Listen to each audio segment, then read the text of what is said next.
غزوه خیبر کې د خیبر جهاد دی، خیبر کې ټول یهودیان راغونډ شوي دي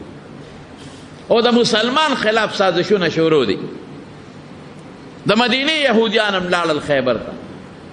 خیبر ما لیدلی د مدینې منورې نه 160 او 170 کیلومیټر مزل دی. ما خیبر کتلی، قلاګانې پکې اوس هم شته چې کومې حضور پاک مبارک او د هغه صحابه فتح کړي او اخري قلعه د غر د پاسه اوچته ده چې کوم حضرت علی رضی الله عنه فتح کړې ده. نو دا خیبر ته ټول یهودیان راغونډ شوي او د مسلمانانو خلاف یې سازشونه کول، زبردست سازشونه. غزوه خندق کې چې د مکې کافر رالل او حمله وکړه په مدینه منوره، د حویه ابن اخطب چې کوم د یهودیانو مشر و د هغه سلاکاري او د هغه سازش پکې په منځ کې په غطفانیانو وګرځېده، د اجرتي قاتلانو ډاکوانو. وی د خیبر چې څومره کجورې کال کې کېږي نیمې به تاسو له درکو، خو د مکې مشرکانو سره ملګري شو په مسلمانانو حمله وکړي. دومره سازشونه یې کول. نو حضور پاک لاړ او په خیبر یې حمله وکړه. دی په خپلو قلاګانو کې بند شو. نبی علیہ السلام چې څنګه راغی دي سار وختي پیغمبر مبارک حمله وکړه. دوی چاریانې په اوږه او پچې ورسره وې په لاسونو کې. ځکه خو زمیندارانو چې نبی علیہ السلام ویلي محمد والله محمد والخمیس، دا خو محمد دی صلی الله علیه وسلم دی، لښکر دی ورسره. او پیغمبر علیہ السلام مبارک او فرمایل الله اکبر انا اذا نزلنا بساحه قوم فساء صباح المنذرین. مونږ چې کلم په یو قوم حمله وکړو بیا ګټه زمونږ یغوی بربادي، د هغې زمانه او د هغې سار دا بیا تباه او بربادي. مونږ له به خدای فتح راکوي. مسلمانان ګیر چاپیره دي، محاصره د دوی د قلاګانو کړې ده. یو قلا فتح کېږي او چې کومه فتح کېږي نو دا یهودیان بلې له منډې وایي، فتح کېږي دی بلې له منډې وایي، بلا قلاګانې دي او ټولې قلاګانې محاصره دي، مسلمانان ته تاو دي. سخت وخت دی د خیبر، د بل په کلي حمله ده او یهودیان دي او سخته مقابله، داسې وړه مقابله هم نه ده او یخنیم ده او صحابه وږي هم دي، ډېر زیات وږي دي. په پردي وطن کې ډوډۍ کم ده چې تا له به څوک پخه کړي، تا سره غنم کم دي، مدینې نه خو ځان سره نه شي وړی، اوړه کم دي ځان سره، ستوان متوان دا څیزونه ورسره دي. رسول الله مبارک یو ځل صحابه ډېر اوږي وي، ستوان راغونډ کړي، چا سره یو کاسه او چا سره دوه کاسې، چا سره لږ چا سره ډېر، هغې یو ځای کړل او بیا په ټولو باندې په شریکه تقسیم کړل. اوږي هم ډېر زیات دي. په یو قلعه کې یو شپونکی دی، اسود ورته وایي. اسود د ډېرو صحابو نومونه دي، اسود راعي ته وایي. شپونکی دی، د رنګ نم تک تور دی او د هغې افریقي ممالکو موږ ورته حبشه وایو، حالانکې حبشه د یو ښار نوم دی، د یو ملک نوم دی. د خود هر تور ته خلک حبشیان وایي، د هغې علاقې تک تور دی او شپونکی دی. شپونکیان غریبانان خو جامې هم شلیدلې وي، څپلۍ هم نیمګړې وي یا وي یا نی، هغه به دا د خلکو چیلۍ ګډې سرولې په مزدورۍ باندې، د خلکو ګډې چیلۍ په مزدورۍ به یې سرولې. نو شپونکی هم په قلا کې ګیر دی، ګډې چیلۍ هم ګیرې دي. د شپونکي د خپلو خلکو ته ووایي چې دوه خبرې دي، یو خدا چې زه دلته ګیره یم او ګډې چیلۍ هم دلته ریګیا نشته، نو که ستاسو خوښ وي ده به دا ګډې چیلۍ بار وباسم. زه شپونکی سړی ما ته څوک څه وایي، نو دا ګډې چیلۍ به وسرومه او قوم هم ورته وایي چې دا لاړ شه، دا ګډې چیلۍ سم دلته راته مري، ګیا نشته، نو دا بار وباسه، دا به مو سره او موږ له جاسوسي به مو کې دا محمد صلی الله علیه وسلم او د مسلمانان د وی ډېره ښه ده. ګډې چیلۍ خو د ده نه دي، د خلکو دي. لکه پخوا به دلته شپونکیانو، پخوا زمونږ په دې مونږ چې واړو دا شپونکیانو او دوی به دا شپانه به دا د خلکو به غواګانې او څاروي هر چا به سار وشړل، شپونکي به بوتل په دې مقبره کې او په دې پټو کې به یې سرول او مازدیګر به شپون هغه خپل څاروي راوستل، هر غوا هر څاروي به خپل کور ته ته. اوس هم په دې خیش کو په دغه علاقه کې دا رواج شته، خو زمونږ علاقه کې اوس هغه دشتې لاړې ختمې شوې او هغه پټي نشته چې پکې اوس څاروي ورسره کېږي. په ډېرو علاقو کې دا رواج اوس هم شته. هغه چې ګډې چیلۍ راوستې، هغه غریب مزدور دی، پردی ګډې چیلۍ دي او هغه سړی د مسلمانانو خواله رالل. چې څنګه رالل مسلمانانو ته رانږدې شو، نو مسلمانانو ته وایي ستاسو بادشاه کوم ځای دی؟ هغې له رالل. زه خو شپونکي یم، ګډې چیلۍ سروم، ما د جنګ سره کار نشته، خو تاسو نه تپوس کومه ستاسو بادشاه کوم ځای دی؟ وی زمونږ بادشاه هغه دی. بادشاه خو زمونږ نه دی او نه زمونږ بادشاه شته، خو زمونږ یو مشر دی، مونږ ورته رسول الله وایو، د خدای پیغمبر. نور خو مونږ څه بادشاهي او دا نظام نشته. وی هغه سره ملاقات زه کولی شم؟ ته خو شپونکې ما. بادشاهان خو هغه زمانه کې کسرا د فارس بادشاه، هرقل د روم بادشاه، د چا پلار هم سره ملاقات نشو کولی. زه هغه سره ملاقات کولی شم؟ هغې وی بلکل کولی شي، کله چې ته م غواړې ملاقات کولی شي. وی محل یې کوم ځای دی؟ ای بادشاه خو بل لوی محل دا دومره صحابه و مسلمانان چې راغلي، خدا خو یو لوی بادشاهي محل وی وی محل خو د هغه نشته، مخامخ د کجورو د پاڼو سفر دی، هغې کې هغه د ملاس دی. محل کم دی؟ ګډې چیلی زما به امانتي دا پرېږدم دلته. هغه صحابو ته یې پرېږده سري به ځه، که ته هغه سره ملاقات کوې هغې پورې مونږ ستا د ګډو چیلو سوکی کوو، هېڅ فکر چې ونه کړي. قسم په خدای صحابو کې مینه وه، رحم و پکې، په کافرانو هم رحم و چې کم کافر به د اسلام خلاف سازش کو او کم کافر به د پیغمبر خلاف سازش کو، نو بیا به اشداء علی الکفار. او چې داسې به نه وه نو کافرانو باندې به هم رحم کو. پیغمبر مبارک په خپله رحم کړی، خپل عبادت کې او اسلام ته تکلیف نی، پیغمبر ته تکلیف نی، د پیغمبر او د قرآن او د دین خلاف سازش او ګستاخی نی، پروا نشته، خپل کار کوه. صحابه یې دا ګډې چیلی مونږ به سوکی کوو، ملاویږي ورشه هغه هغه کې ناست دی، د هغه کجورو د څانګو پاڼو لاندې ملاست دی، دی ورغې د بیا وی چې د سره اوس ملاقات کومه، نو د هغه سیکرټري به ناظم به بل به هغه سره به نوم لیکم لکه څوک چاله ګورنر سره دا خو به ډېر ګران کار چې هلته ورغې وایي ستاسو پیغمبر سره به څنګه ملاوېږم؟ زمونږ پیغمبر سره وي او وایي دغه مخامخ ناست دی ورشه که راغی رسول الله صلی الله علیه وسلم کېناست ورسره. حضور پاک ته وایي ته څله راغلې دا دومره خلک دې څله راوړي دي روستی دی څله راغلی؟ وایي زه دې له راغلی یم د خدای دعوت چلومه چې دا خلک یو الله ومني، دا مې مقصد دی، یو خدای ومني او الله له شریک نه ګڼي. د مارونو د پیغمبر علیه السلام د بعثت او د نبوت مقصد توحید د الله تعالی وحدانیت او په خلقو الله یو منل، دا بنیادی عقیده ده. دا چې څومره محنت حضور پاک مبارک کړی دی او هجرت یې کړی دی او څومره جهادونه یې کړي دي او تکالیف برداشت کړي صحابه او ښځې او بچي پرېښودي دي، قسم په خدای بنیادي همدغه عقیده ده. د مکې مشرکانو خدای منه، شرک پې که، عقیده خرابه وه. څنګه شرک پې کو؟ هغې وایي دا بوت دا زویره کوي، دا بیماري جوړوي، دا باران کوي او دا به د قیامت په ورځ موږ له د خدای په دربار کې سفارش کوي، د الله په دربار کې سفارش پکې. ما نعبدهم الا لیقربونا الی الله زلفا، د دې بوتان عبادت دی لکه چې خدای ته م نږدې کړي د قیامت په ورځ.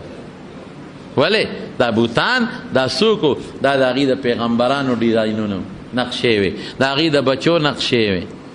د هغې د نیکانو چې هغوی ته کوم نیکان ښکاره کېدل عبادت ګزار، د هغوی نقشې وې. دا خو د خدای نیازبین دی، د خدای خوښ دی، نو دوی به مونږ الله ته نږدې کوي. زمارونو دا د شرک عقیده ده، دا د بوتانو سره دا سلوک دا د شرک عقیده ده، دا خراب عقیده ده. ذات کې به یو الله منو، دوه به نه منو، یو به منو. او په صفاتو کې به یو وحدت د الله چې کوم صفات دي مخصوص ابا صرف د الله منو، د مخلوق به نه منو. دا به عقیده چې بچې به الله ورکوي بل څوک نشي ورکوي. دا به عقیده چې بیماری جوړوونکې او چې بیمار راوستونکې الله دی. اسباب به استعمالو، ډاکټر لبزو، حکیم لبزو، دم به استعمالو، خو دا به وایو چې دا ډاکټر دم او دا دارو مونږ نشي جوړولی. په دې ټولو کې به د شفا اثر څوک پیدا کوي؟ وایه الله به پیدا کوي. دا به عقیده. ربوبیت دا الله کارونه، دا الله صفات. الله چې کوم کار کوي کولی شي بل څوک نشي کولی. قسم به خدای کوي بل څوک کوي، دا به الله کوي. دې ته عقیده توحید وایي، د وحد الله د وحدانیت. نو زه دې دپاره راغلی ما، دې دپاره چې دې خلکو ته ووایم چې یو الله ومنئ، شرک مه کوئ. د الله سره په ذات کې، د الله په صفاتو، د الله په کارونو کې ربوبیت وغیرہ په دې کې به الله له شریک نه ګڼه مالک د خیر او د شر حقیقي رب العالمین به ګڼه او زه هغې مقصد د خدای را لېږلی ما د مارونو لږ داسو ته پته را زموږ جومات کې الحمدلله چې کوم ځای د مدرسې دپاره وقف شوی دی نو تاسو ته پته کار پکې ښه تیز روان دی که خیر انشاءالله نو ښه اخلاص نه پکې تعاون وکړي سهار زموږ د دې محلې یو ملګری راغی سهار هسې دا پکې منځ کې یو خبره راغله د دې محلې یو ملګری راغی زموږ ګاونډي فضل شاه لالا خدای پاک دې وبخي الله دې په قبر انوار نازل زموږ د باباجي خدمت یې کړی و زموږ خدمت یې کړی دی د دې ټول کلي خدمت یې کړی دی په یو خوا به په دې کلي کې یو معیاري پر سرکي پورې ګرځېده فضل شاه لالا خدای دې وبخي ډېر ښه سړی او د جومات سره ډېره مینه وه یو وخت کې مونږ د دې جومات دپاره څه د ځای اراده کوله غریب به مونږ سره منډې معیاري پورې والې روان زوی یې راغلی و دغه ماله لکه نوم یې شو ناظم شاه صاحب مال یې 12,000 روپۍ غالبا په لفافه کې راکړه ډېره جزان دي غریبانان دي ډېره جزان دي ما ته دا 12,000 روپۍ به والې او دا به په دې مدرسه جومات کې ولګې دا به د ما د پلار دپاره آخرت دپاره ثواب شي غریب عجز خلک قصبګر انسان عجز دی قصب چې کوي دا عجز دی دا غریبانان دی پردی ډوډۍ ته ناست دي غریبانان دا خدمتګاري غریبانان ما وی ګوره دا اوس د ده زړه کې یو جذبه ده څومره لویه خبره ده نن د پلار مینه د هغه لکې پرته ده نن د هغه لکې د پلار مینه پرته ده دا پیسې په بچو هم لګولی شوې دا بچې په ښځه هم لګولی شي دی پر ویرونو هم لګولی شي محتاجه دي غریبانان محتاجه دي ما ته پته ده بېوسه دي عجزانان نو راته نشم ویلی خو د هغه په زړه کې د پلار محبت او مینه ده زما پلار ډېر ښه سړی زما پلار مونږ سره خواری کړي دي ورېږه زما د پلار دپاره یو ثواب ګټم او جومات کې ورکوم 12,000 روپۍ ما په ډېره خوشحالۍ هغه لفافه ترې واخېسته ما لاس پړ دی هم نه ده 12,000 دي که لا 14,000 ما کتلي هم نه غالبا 12,000 ما واخېست زما وروڼو تاسو ته ځکه یم چې زما مقتدیان یې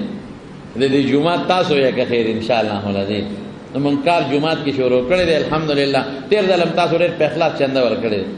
ډېر په اخلاص بار ملکونو نه هم زما یو دوست دی هغه هم د انګلینډ نه هم څه لږې شان پیسې سره پاسه څه یو 1,00,000 روپۍ ما نه اوسېري دي هغه رالېږلي دي داسې څه دا ډېر دوستانو لا رابطې کړي دي چا څه لږې ډېر رالېږلي چا نه دي رالېږلي خو ما فیض احمد ته مې کار شروع کړه فکر مه کوه دا به سر ته رسو قرضونه به رالوله خدا به انشاءالله کار به نه بندو چې دا خشته ښکلې د دین مدرسه د حافظانو د قاریانو پکې جوړه شي او بره پې ښه خشته ښکلې چت واچو چې د جمعې دا مخه ملګري پکې لاندې د جمعې بیا مونځ کوي او بره هم پکې د جمعې مونځ کوي انشاءالله العظیم زما وروڼه ستاسو جومات دی ستاسو مدرسه ده دا صادر ګرځي ورې ما تاسو ته مونږ بار چندې نه غواړو نه زمونږ سفیر څه چې غواړي نه زه خلک ګرځوم چندو پسې نه دا کار کوم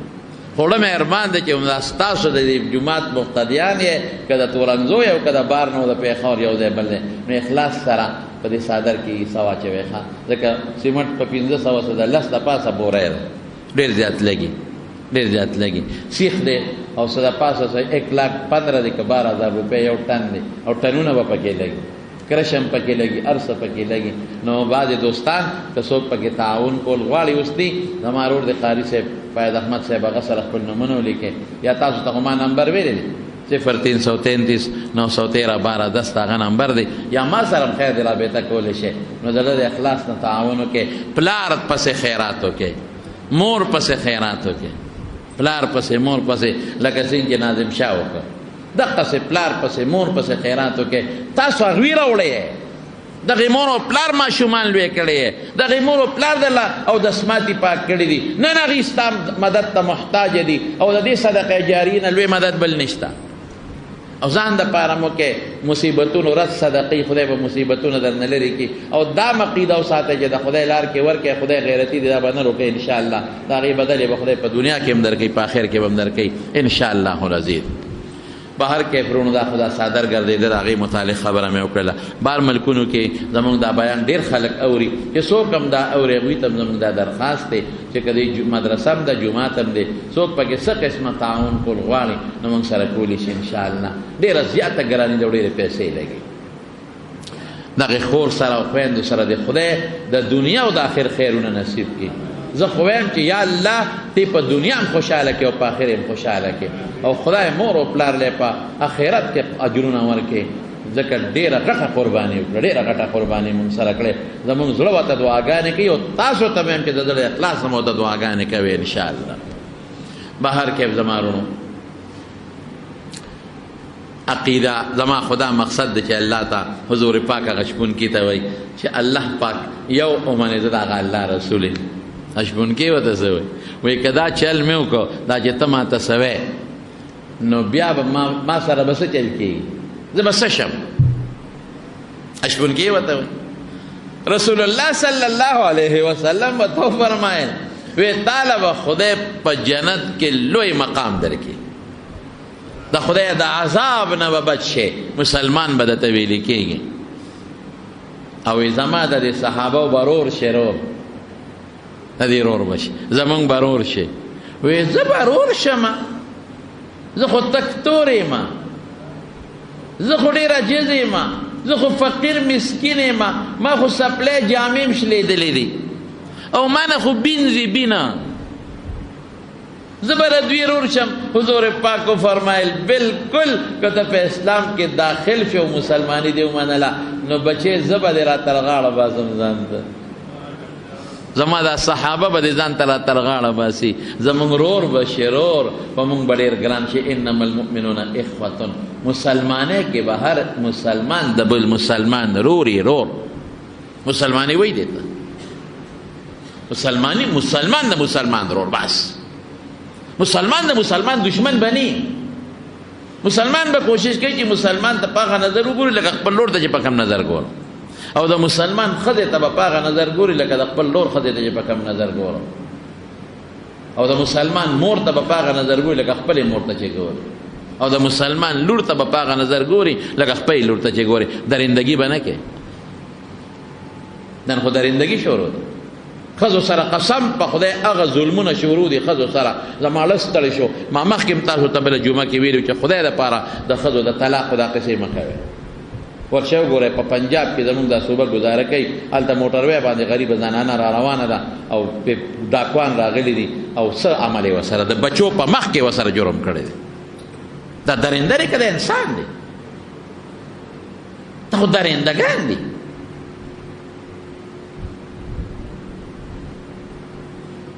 د شپې دلته راپاسې ښځه کوزې د موټر نه بچي دې تختې ښځه بچو پسې درمنډې وایي شیشه ورته د موټر ماته او د ماشومانو بچو په مخ کې د هغې عزت اخلي د انسانیت دی ښځو سره موږ څومره ظلمونه شروع کړي په کور کې دننه څونه ظلم کوو سهار وختي ته چې د کټ نه پاسې نو بستره د ګډه وډه پرته د کټ څادر د ګونجې مونجې پروتي او چې کمې اوبرې د شپې څکلي او کمې پیاله د ګنده پریښي د ډوډۍ هغه ګنده پرېږدې او چې ته لاړ شې واپس راځې ستا د تلو نه پس ښځه درته بستره واره کړي څادر وڅنډي درته ښه مزېدار اوار کړي چې راځې صفا څادر او صفا کټ لره روان تا لوښي ګنده پریښي چې د څکلي ماسخوتن ډوډۍ د خپلې روخي دي ګنده پریښي او چې ته سار راځې د ډیوټۍ نه سبا راځې سار لاړ شې واپس راځې هغه لوښي د شیشه صفا په کور کې پرتي مړه دا غیرت دی دا ښځه ته وحید ټکی دا ښځه ته پلار کره نه پرېږدې دې ښځې سره هم ته ظلم کې او جامې دې وویستې ماسخوتن او سارې درته ایسري کړې پاکې جامې ښودې دي او هغه چې بیا راځې نو هغه یې د له ښه مدېدار په صابون ووینځلې او صفی کړو بیا یې درته ایسري کړو تیاره جوړې درته کېښوده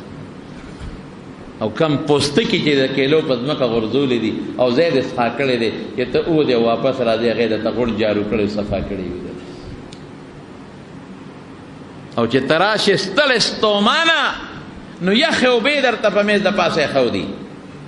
او چې ته وې زما سر خوږېږي نو لاس راوالي په سر دله زورونه کوي دا نه وایي چې ما خو نن ټول ورځ جامې ایندلې دي لاس مې خوږېږي دا نه وایي چې ما خو ټول ورځ نن بینګلی پرې کړې دي او ما خو غوښه پرې کړې ده یو ورځ خو ته د کور کار وکړه چې پته راته ولګي دا نه وایي چې زه خو ستړی یم نه زما سر خوږېږي هله سمله په لاس هم دله زور وکړي په خپو هم دله زور وکړي دا دله مور هم کوي مور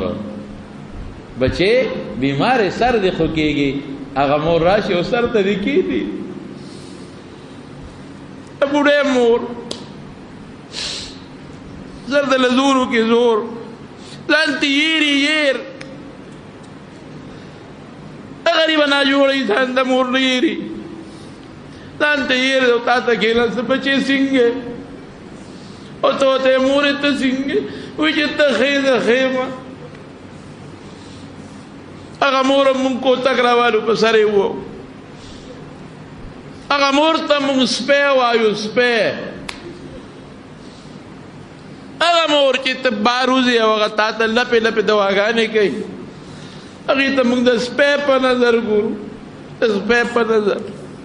ښځه راولې د هغې د ډوډۍ غریبې ځای نی بیا تا سره د هغې د خور ځای تا سره نی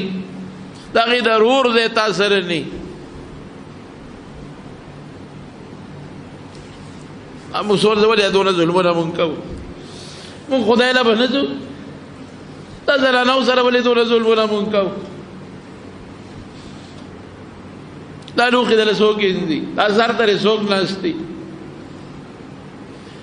ښځه ناستی مور ناستی خور ناستی چې ګوري اور پسې شاته خور شاته ګوري اور مې بوډا شو اور خو مې ملا ټیټه شوه موږ څه وایو مونږ سپینه زر ورته نه کوو خور مونږ په کال کې یو شکری چوري وله ساتلې هغه وله وړو دا زموږ د خویندو حال دی خور ته مونږ د خور په نظر ونه کتل مور ته مونږ د مور په نظر ونه کتل لور ته مونږ د لور په نظر ونه کتل دا کم خوا دا مسلماني لاړه دا د پیغمبر علیه السلام سنت کم خوا لاړل دا د رسول الله مبارک طریقې کم خوا لاړل موږ د پیغمبر په نقش قدم روایو دا د پیغمبر نقش قدم دی هغه بیبیانو سره داسې کړي دي دا د صحابو نقش قدم دی صحابو د خپل لونو سره خویندو سره میندو سره دا کړي دي چې دا موږ کوو د مسلمانې دا حال دی زموږ د ښځو د کراچۍ کې سیالکوټ کې او ځای په ځای آئے دن اخبار کې راځي روزانه اخباراتو کې دا راځي نن دا کوان ورلې او ښځه یې رونیوه بچو مخ کې ولې عزت تار تار بله خور نه یې بله لور نه یې مسلمانې پیغمبر دا ویلی دی صحابو دا ویلی دی دا ته چې څه کې قبر موږ نه پېژنو چې موږ قبر له روان یو اخرت مونږ بالکل یېر دی د خبر عذاب ته زموږ نظر نشته د قیامت ورځې ته زموږ نظر نشته د دنیا ژوند دی او دولت او دولت او دولت او د دنیا مزې چرچې زما وروڼو خبره مې دې پورې کوله چې خویندو احترام کوئ تپوسې کوئ تورسرې دي کور کې ناستې دي غریبانان نشي کولی مزدوري رور له پکار دي د خویندو تپوس کوئ ورځئ شی وله وړئ لږ شي باندې خوشحالېږي مړی سموړاسې ورځه د خور تپوس کوه خوشحاله به شي مور سره لږ سات کښېنه که جم دی وي وکړه مړی قبر له ځه مور لوی نعمت قبر له لوڼو په سر رحم لاس ایږده ترور دی دا خیال ساته ظلم منه کوئ چلته دا درندگی د درندگان پورېدل اړه مې درد وکړو چې دام د چا لور به هر څوک چې مسلمان وطن کې سفر وکړئ ولې دا دونه ظلم موږ خلکو شروع کړی د ښځو سره بهر کې زما وروڼو نبی کریم صلی الله علیه وسلم کو فرمایل چې کلمه دی وې الله باندې خوشاله کی زمونږ رور بشي رور بشم بالکل ما نه خو بینځي مونږ به را تر غاړه بازو ځانته دین کې بیا نشته لا فضل لعربی علی عجمی ولا لابیض علی اسود الا بالتقوا. د سپین په تور د عربي په عجمي فرق چې دی په تقوا دی پرهیزګارۍ باندې دی. نور دا فرق نشته، دا تور دی دا سپین دی، دا مالدار او دا غریب دی. زما وروڼو وی ښه وی داسې به وشوي او هغه شپونکي کلمه شهادت وی او خدای مسلمان که مسلمان شو. چې مسلمان شو رسول الله مبارک ته وی اوس به څه کوم؟ زه څه وکړم؟ دې ته امانت وی، دې ته پیغمبر وی. پې بچې لاړ شه او دا ګډې چیلې چې د چا دي د هغوی ته حواله کړه. نو بیا راځه اها اوس عقل څه وایي دلته؟ عقل وایي چې دا خو د دشمن ګډې چیلې دی، غنیمت دی په ګوتو رالی. که حمله په دې قلعو شوه همدا ګډې چیلې به نیسو غنیمت به او لاس ته راغې واپس یوسه.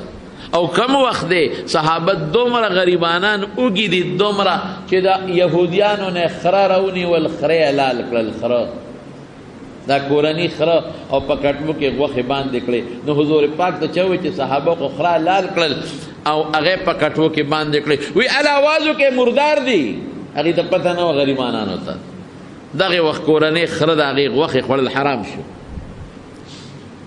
مردار دي. یو صحابي وی یو د وازګې یو دغه چا راویستله تیلې، وی ما ور ټوپ کړې وږې وما، حالانکه بدبوی او بوی یې کو چې شاته مې وکتل حضور پاک مبارک ولګه حیا راغله. اوږي دي غریبانه هېڅ درک نه لګي. همدغه ګډې چیلې سبا غنیمت کې را حاصلوي. لیکن دې شپونکي ته وي بچې دا یو څه هله شابه دا خپلو کسانو ته واپس که نو بیا راشه. ولې؟ ځکه هغوی تاله دا ګډه چیلې درکړي، ته خو مزدورې، یو معاهده ده ورسره ستا، په تا ذمه داري ده چې دا به هغې له واپس بوځې. امانت کې خیانت به نه کوې بچې، شابه دا واپس یو څه نو بیا راشي. او بکې څوک داسې نن سبا د دشمن مال سره او بیا هغه دشمن سره چې حمله دې پرې کړې ده، محاصره دې کړې ده، قسم په خدای د رسول الله مبارک امین امین امانتګر. او صحابو ته دا چل خولی هغه ګډې چیلې واپس بوتلې. صحابه کش نه کوي چې صاحب دا خو غنیمت دی که نه، دشمن مال دی، محاصره هم کړې ده. نه نه دا د دې بچي ذمهداري د دې ګشپونکی دی، هغې ورکړي دي، دا به واپس بوځي ونه چې خیانت را نه شي. دنیا کې یو مثال پرېږدم، ګډې چیلې واپس کې واپس راغی. چې راغی رسول الله مبارک ته اوس به څه کوم؟ د حج وخت هم نه چې حج له ځې، او څوک وایي دغې وخت کې لا حج فرض هم نه، د مانځه وخت هم نه چې مونځ وکړم، د روجې میاشت هم نه را چې روجې ونیسم، غریب دی زکات هم پې فرض نه دی. وی اوس به څه کوم؟ وی بس اوس که دې خوښوي نو توره به لاس کې والې جهاد به وکړې. وی ښه چې جهاد وکړم او مړ شم څه به کېږي؟ خو لا غریب نه دی خبر که نه. وی چې مړ شي نو الله به د جنت الفردوس ته ورسوي، هغه جنت چې د الله د عرش د سوري لاندې دی. او چې مړ شي وی زه خو تک تورې ما، وی تک تورې خو که مړ شي تا نه به رڼا خیږي، تا ته به د جنت حورې هرکلې او مرحبا وی. وی دا دې توره راکړه، توره یې ورکړه، لال وجنګېد. اتفاق ته ګوره شهید شو. چې شهید شو صحابه ټول پرې راغونډ دي. وی دا څوک دی؟ دا خو څوک ناشنا دي، مونږ خو نه پېژنو. نور خو ورته پته وه چې پلانکی دی، زر اوچت کشه هغه لمبۍ او هغه د خیر په شهید لمبول خو نشته، خخۍ دفن کوي، خو دا خو ناشنا دی. رسول الله مبارک وی دا هجوم او بیړه سره وی دا صاحب یو هلک شهید شوی دی،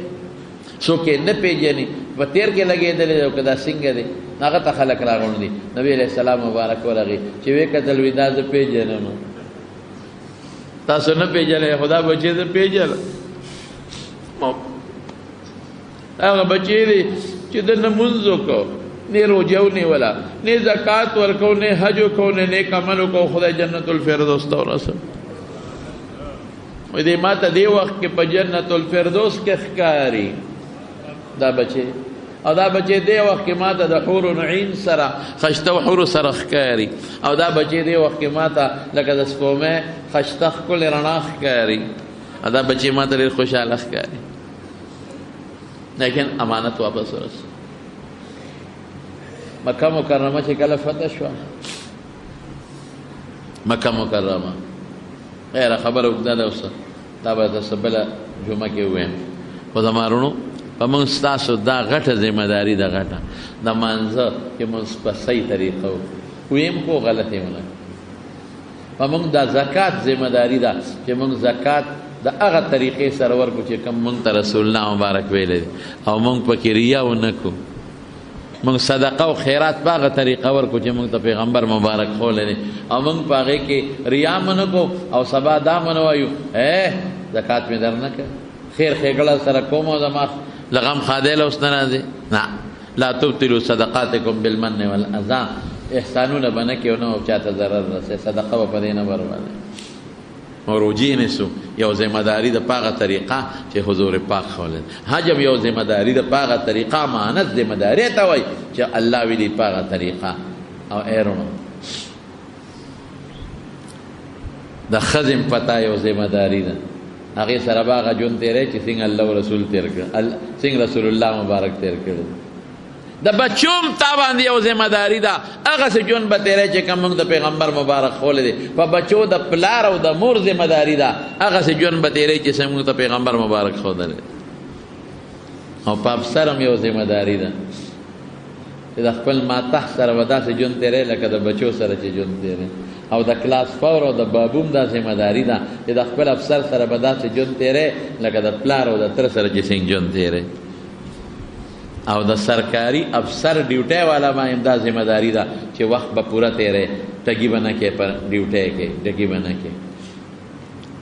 او د خزانې کې به کرپشن نه کوې، کرپشن پتا ذمهداري ده، خیانت به نه کوې خزانې سره، د ملک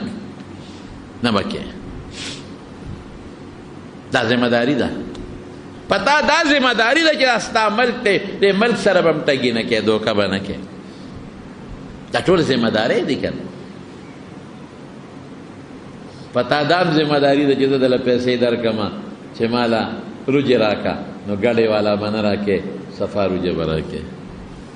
مساله راکړه، نو ګډې والا به نه راکې، صفا به راکې. غوښه راکړه، نو صفا به راکې، ګن به راله نه راکې. پیسې زیاتې والا دی، خو زیاتې کېږي، زیاتې به درکړم، خو ښه شی راکړه. ټماټرو والا هم ټماټر اخلي، نو دا ذمهداري ده پتا چې ښه شی به ورکې. دا نه چې هغه پیسې رالي د جیب نه، تا ټول د لاندې نه هغه څښاک چقل راغېستې، هغه دې پکې ورته اچولي. دا خو امانت ده، خیانت، دا ټول خیانت کې راځي. ټوله ورځ خفه کېږو به نه، نیکان هم شته، صالحان هم پکې شته، خو بعضې کسان، بعضې دکانداران د 1 نمبر په دی 2 نمبر شی خرڅوي. قسم په خدای خیانت، د یو پاک سی په ځای ګډه خرڅوي، ګډون شی، قسم په خدای خیانت دی او حرامه ده. ته چې کوم شی غواړې هغه نه درکوي، د هغې په ځای بل شی درکوي. ته یې ماله جاپاني راکتله، چین والا درکوي. ته یې ماله اول نمبر راکتله، 2 نمبر شی درکوي. قسم په خدای چې دا خیانت دی او ټګي ده. 15 ګیره ده او سترګو کې د رانجم خړې راچولې دي، او ګیره له ښه د زیتون تیل ورکړی، چمک دې موله ورکړی دی، او بډې دې موالې دي، او دا چلونه کې او کال کې عمره او حج هم نه قضا کې. قسم په خدای چې حرام خور، قسم مې راته وخوړ. کوه حجونه عمرې کا، ګیره د نامن هم لاندې کا، پټکې م ورسره ووه، ښه رانجم واچوه، ګیرې له ښه چمک ورکه. دا بعضې دي ګورې داسې، دا شکل یې خدای له نه جوړ کړی، دې دپاره یې جوړ کړی چې سړی تیر باسي.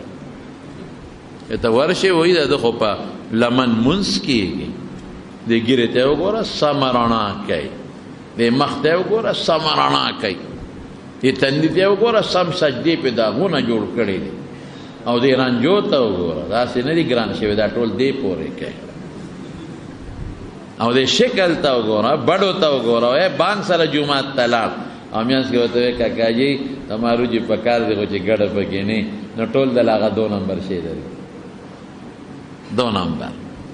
ګن درته ټول در واچوي، هغه دوکې والا شی دله درکړي. په دې قسم دی چې دا حرام حرام حرام. او رسول الله مبارک فرمایي وی هغه غوښه چې د حرامو نه زرغونې د جنت خوشبو پې حرامه ده، اله به دي چې په دوزخ کې وسوځېږي. فالنار اولا بها، اور ته به په مولام ذمہ داری ده د عوامو سره به خپل اخلاص کې دین به ورته بیانې دا منه کې چې که زه دا خبره کوم زما مقتدي به خفه شي او ما په طریقه په نرمۍ بیان کړه ما به د امامتۍ نه وباسي رزق په امامتۍ کې نه دی خدای به درکړي په مدرس هم ذمہ داری در مدرسې په مدرس چې دی به هم درس کې ټګي به نه کوي دوکه به نه کوي صحیح طریقې سره به درس کوي او کتاب به ګوري هر چا یو خپله ذمہ داري ده هلته مې نیمبوان اخیستل په پېښور کې ګاډي والا ته مې ګاډي ودروه او ښه لویې ګیرې وخښته و مزېدار ما وی که خیر انشاءالله سړی مې مونځ ته و دی به ښه شی راله دومره غټ غټ نیمبوان مې پسو دي کیلو پسو دي وي په دې مې ښه دا سر والا نیمبوان به راکې ریټ مې سره ونه کوي چې ریټ زما د خوښې مال ستا د خوښې دونه هوښیار ریټ زما د خوښې مال ستا د خوښې مې ټیک شوه مې بس شابه وتله چې مې اوس تلی ورړمه کړه لاندې هغه سوبیرو په شان شنې رنډې ته تله ورړمه کړه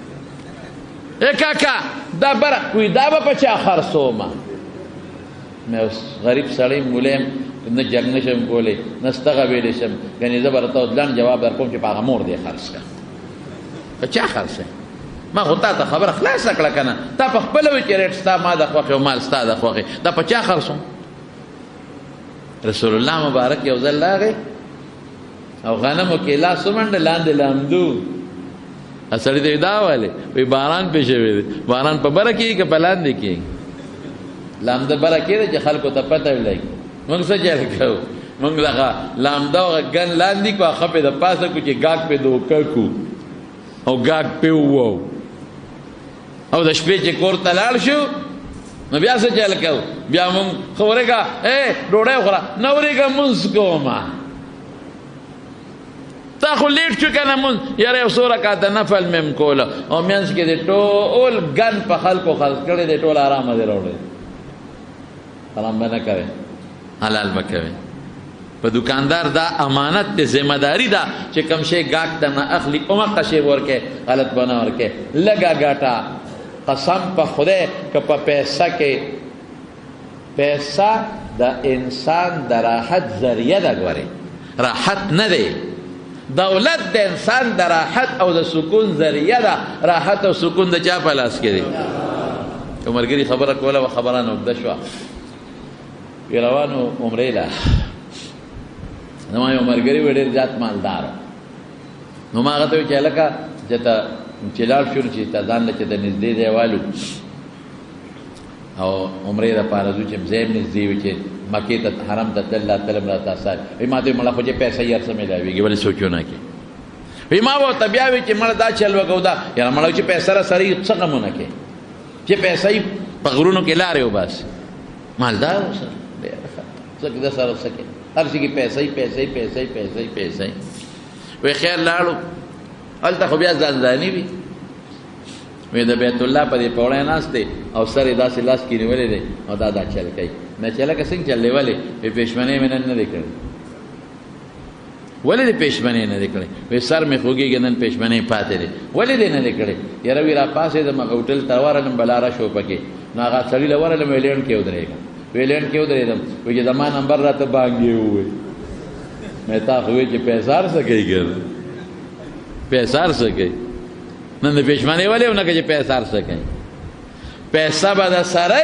او ډاکټر به راته وایي چې دی بابا علاج نه کېږي دا کور ته بوځو ځکه نه به پیسې ته جوړ بس پیسه به د سره دوی به دې بوځي شفا ته هغه خان ته غټو غټو هسپتالونو ته وبوځي او ډاکټر به وایي 80 لکه روپۍ راوړه دا داخله که دی نه بغیر نه کېږي 80 لکه به داخله کې بیا به ډاکټر وایي یاره بس موږ خپل کار وکړو ستا بس دوا ورته کوه ځکه نه به پیسې ته بچ کړه پیسې ته جوړولی شي پیسه د انسان د راحت د سکون ذریعه ده راحت او سکون په چا کې دی لکه الله کې هغه سره ده ځکه خو الله و یا ایها الذین آمنوا لا تخونوا الله خدای سره به ټګي نه کوئ د خدای چې کومه ذمہ داري ده به پوره کوئ والرسول رسول سره به ټګي نه کوئ چې کومه ذمہ داري ده هغه پوره کوئ وتخونوا اماناتکم او هغه څوک ویلا پکې واپس کا چې خپل امانتونو تخونوا خپل امانتونو کې به ټګي به نه کوئ او بیا وروسته ورپسې څه وایي بیا وایي انما اموالکم واولادکم فتنه تاسو د مال او د بچو دپاره ټګۍ کوئ او ذمہ دارۍ نه پوره کوئ دا خو ازمایش دی ګوریم خدای پاک الله چې سره دی هغه انسان دپاره بهتر. نو انشاءالله هر انسان په دې پوه دی امانت څه ته وایي ذمهداري. هر انسان په دې پوه دی چې په ما د خدای څه ذمهداري ده، په ما د رسول څه ذمهداري ده، او په ما د بنده څه ذمهداري ده، په ما د ښځې لور خور ګاونډي او د ما د زمیندار او د همسایه او په زمیندار د نیک څه ذمهداري ده، هغه پوره کوي. دې ته امانت وایي. او ذمهدارۍ ته په حقیقت کې امانت وایي. د چا راز چا سره پروت دی هغه راز ښکاره نه کړي، دې ته امانت وایي. المجالس بالامانه رسول الله صلی الله علیه وسلم فرمائے چې مجلس کې څوک یو بل سره خبرې کوي نو دی به دا خبرې محفوظ ساتي، بل ته به نه وایي. المجالس بالامانه.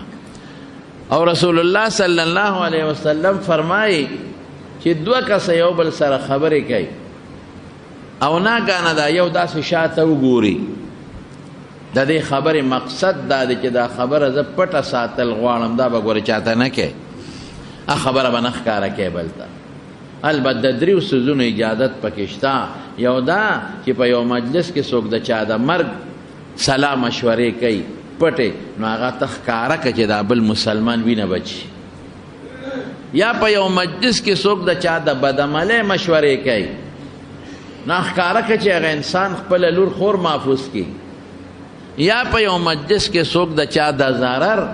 او د ډاکې او د دوکې مشورې کوي او ته پې خبر شوې، نو هغه سړی خبر کا یا خبره ښکاره کړه چې هغه بل مسلمان بچ شي. د دې نه علاوه المجالس بالامانه، مجلس کې چې څوک خبرې کوي ابه ساتې ابه بار نو باسي. ذمہدارۍ ته وایي پتا یو ذمہداري راله هغې ته امانت وایي. قرآن شریف کې رب العالمین چې دا کمایت ذکر کړی دی، انا عرضنا الامانة على السماوات والارض والجبال، وایي موږ پر اسمان یو ذمہداري ور واچوله. انسان نه مخکې اسمانونو ته وایي په تاسو یو ذمہداري چې ما به پوره کوئ. خو څنګه ذمہداري؟ هغه تکویني ذمہداري نه، خو هم په دې کائناتو کې د خدای شته. نور لګیا د خپل حرکت کوي، سپوږمۍ لګیا د خپل رڼا ورکوي. نه تکلیفي چې ته به مکلف یې که دا ذمہداري دې پوره کړه نو زه به خوشحاله شم او خوشحالی به در کوم، هر څنګه خوشحالی چی. او که هغه ذمہداري دې پوره نه کړه نو بیا به زه خفه یم، عذاب به در کوم، هر څنګه عذاب چې به دله درکړي. خدای پاک ورکوي که نه، غر له خدای عذاب نه ورکوي، ټوکړې ټوکړې یې کوي. کائناتو کې خدای کوي، ځمکې له خدای بعضې وخت سزا ورنه کړي. د خدای په نس چې کومه سزا ده مخلوق له سزا ورکوي، خو اثر یې ځمکې ته ورسېږي، ځمکه ټوکړې ټوکړې شي، ختمه شي، وغورځېږي دریاب ته، اوبو سره وبهېږي. او ځمکې له خدای راحت او خوشحالي م ورکوي، هغې کې زرغونه پیدا کړي، بوټي پکې پیدا کړي، اونې پکې پیدا کړي، او ځمکې له خدای راحت ورکوي، مونځ پې کېږي. کما ځمکه چې په هغې مونځ کېږي، په کما ځمکه چې قرآن تلاوت کېږي، په کما ځمکه چې دینداري کېږي، دا ځمکې له خدای په دنیا کې جنت ورکړه. دا ښه ځمکه ده، بهترینه ځمکه ده. نبی کریم صلی الله علیه وسلم فرمایي خیر البقاع مساجدها، په ټولو ځمکو کې بهترینه ځمکه جوماتونه دي. وشرها اسواقها، او په ټولو ځمکو کې خرابه ځمکه د بازار ده. ولې دوکه پکې کېږي، دروغ پکې ویلې کېږي، د خدای په نوم قسم په دروغه پکې خوړلې کېږي، سودي کاروبار پکې کېږي، ټګي پکې کېږي، ذمہداري پکې څوک نه پوره کوي. نو ګوره ځمکه بعضې د قسمان ته وایي ذمہداري در کوم، ادې پوره کړه، بیا به زه خوشحاله یم، بیا به تا هم خوشحاله یم. هغه هر څنګه چې لکه د انسان چې خوشحالي د جنت ته، هر څه چې الله ته معلومه ده. او که دا ذمہداري دې پوره نه کړه بیا به خفه یم، سزا به در کوم. ځمکې وایي نه، دا نشم کولی. ما دا تکوینی تابعداري ډیره ده چې ما کې اسمان وی نشم کولی. دا تکوینی ذمہداري ډیره ده چې په ما کم بستا پیدا کړی مو کم کار لاغه به کوم، او نور هغه نشم کولی تکلیفي چې ګنې جنت به راکې یا دوزخ یا خوشحالیږي او خفه کېږي، به دا نشم کولی. مشوره یې ورسره کوله، زور یې پرې نه چله. بیا ځمکې ته وایي چې تاله یو ذمہداري در کوم،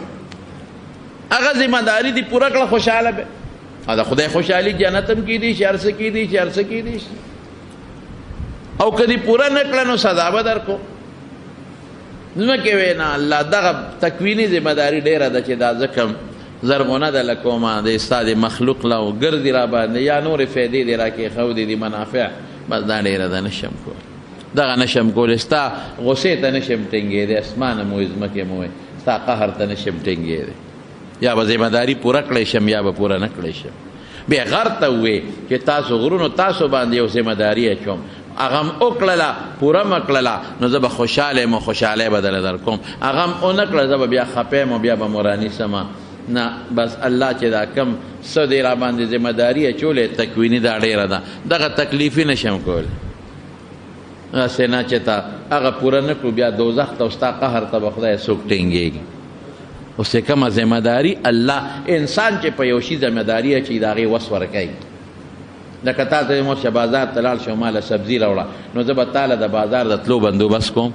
یا به موټرسایکل در کوم یا به کرایي در کوم او پیسې به هم درله در کوم چې ورشه راوړه او چې نه ته شلې او یا تا سره تلو طاقت نی تا نشم لیږلی بازار ته او بازار لرې دی تا سره کرۍ نشته او زه در نه کم یا تا سره سایکل موټر نشته او زه در نه کم نو دا بیا غلطه شوه نو خدای چې ذمهداري اچوي د هغې د ذمهدارۍ طاقت به ورکوي خو بیا به اختیار هم ورکوي کولی شي که نشي کولی هغې درې واړو وی الله نشو کولی واشفقن منها باس ویرېدل اوهو هسې نه پوره نه کو غرق به شو خدای ستا کائنات ستا غرونه اسمان او ځمکه قهر ته کب ته ټینګېدی شي بیا الله انسان ته وایي تا باندې یوه ذمهداري اچوم کولی شي که نشي کولی تکویني نه تشریعي ذمهداري تکلیفي ذمهداري که دې وکړه خوشحالي او جنت به در کوم او که دې ونه کړه بیا به نه در کوم بیا به عذاب در کوم الستو بربکم قالو بل کوم انسان سینه وړه بوله الله راواچه کولی شم کولی شم راواچوه وحملها الانسان اوس الله دا ذمهداري کم ځای اچولې ده آدم علیه السلام د شان یې ویستل اچولې ده او که عالم الارواح کې اچولې ده جنتونو کې را یو ځای کړي ده اچولې ده کم وخت کې الله ته پته ده خو الله قرآن کې وایي زه تابعدار راواچوه انه کان ظلوما جهولا ما ته مخکې نه ده ما په علم کې پته وه الله وایي چې دا ډېر ظالم دی دی دروغ وایي دی به دا کار نه کوي دا ناپویه دی پوی نه دی دا ډېر ناپویه دی دا د مخکې نه ده کې جهالت پروت دی بس ګوره څومره زر یې فورا شی قبول کړه اوس دا ذمهداري به څوک پوره کوي دا به څوک پوره کوي نشي پوره کولی هغه ذمهداري رسول الله مبارک د هغه صحابه پوره کړې ده او موږ ته ویلي دي چې پوره کړي او اعلان کوي یا ایها الذین آمنوا لا تخونوا الله والرسول اے مؤمنانو ګورې خدای او د خدای رسول سره خیانت ټګي مه کوئ چې کومه ذمهداري پوره کړې ده هغه در باندې اچولې ده هغه پوره کړئ پوره کړئ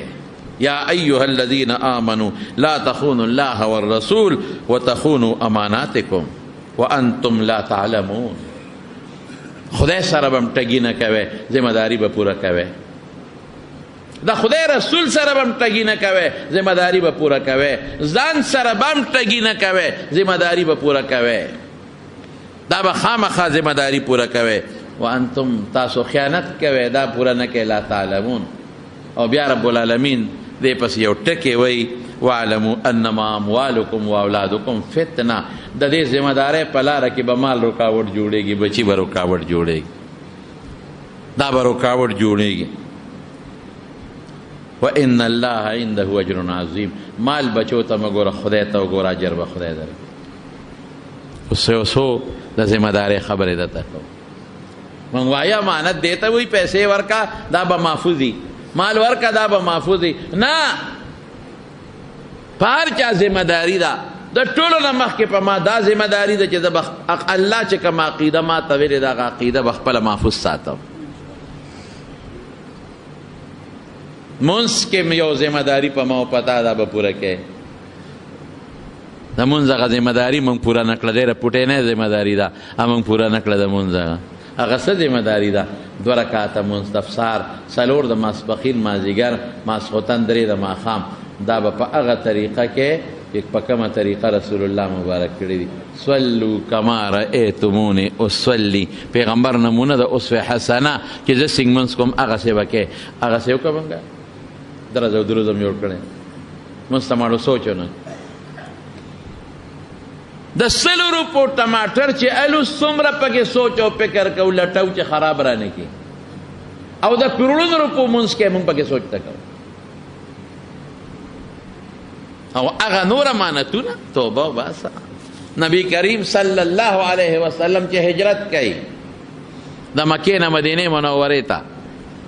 د کافرو د لاسه هجرت کوي. د مکې خلک ټول دشمنان دي په وطن کې نه پریدي او دغه وخت کې پیغمبر علیه السلام سره پردي مالونه پراته لري امانت. دغه وخت د پیغمبرانو نه مخکې امین او امانتګر او د نبوت نه مخکې امین دی امانتګر. د کافرو مالونه ور سره پراته دي. حضرت علی رضی الله عنه راوسته او په خپل بستر سملو وی علی زما په دې بستر سملا کافرانو بیګا اراده کړې د په ما په کور به حمله کوي. جبريل علیہ السلام د کافرانو د میټینګ ټوله خبره حضور پاک ته رسول الله مبارک علی پرې خو موږ به د شپې وضو او تب سار وختي چې ما سره څومره امانتونه دي د ارچا چې دي د کافرانو مشرکانو د ارچا اب خلکو ته واپس کې نو موږ پسې راځه بدیلې منورې. اوس داسې وخت کې دیتا امانت وي وی چې راشه دوی ما نه پرېږدي په وطن کې مې نه پرېږدي زما ملګري نه پرېږدي وهي ټکوي ما سره ظلمونه کوي په شا راته لرې اچوي د دوی دا مالونه غنیمت ته وړه نه ورکوم د امانتونه دام ځان سره مدینې ته وړم. لیکن د دواړو جهانو مبارک سردار د خپل هغه دشمن چې کلی وطن کې نه پرېږدي د خپل هغه دشمن چې صحابه سره ورده پورې ملنډ او ټوکه استهزاء کوي علي پرېږدي په خپل کټ وي دا امانتونه به سار واپس کې بیا موږ په سری مدینې ته راځه.